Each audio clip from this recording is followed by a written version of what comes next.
Hey there, Tad Hargrave from Marketing for Hippies, and I've got a story about a yoga teacher who did some brilliant stuff around niching inadvertently.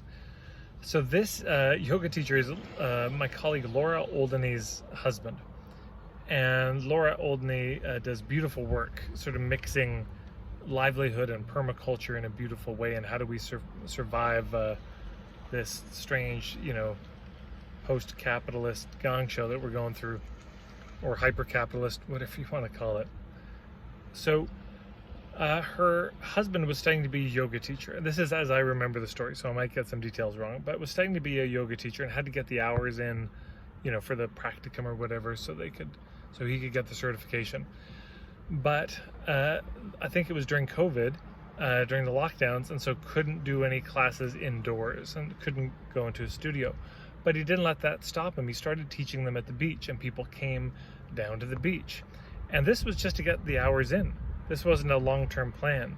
But he loved it so much, and other people loved it so much, he started getting good numbers. And then he got some press coverage. Then the mayor's wife came. Well, he's been doing these classes at the beach ever since. And this is such a great example of how where can affect the niche. Everybody obsesses about the who, but what about the where? Yoga at the beach, that's interesting. Now, her husband also had bees and was making honey from the bees, and so now he sells them in the yoga classes. So you see what I'm saying? He's making money on the yoga class, plus he also sells his honey, and all of his students love to buy his honey. So now he's making profits two ways with one class, doing something he loves outside in an environment that's unique that other people haven't done. It's just so brilliant. It's so simple. I had to share that story. Anyways, we'll leave that there.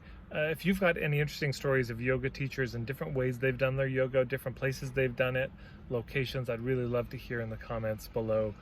Maybe it'll turn into a video where I share some of these as well. Thanks so much for tuning in, everybody. Take care.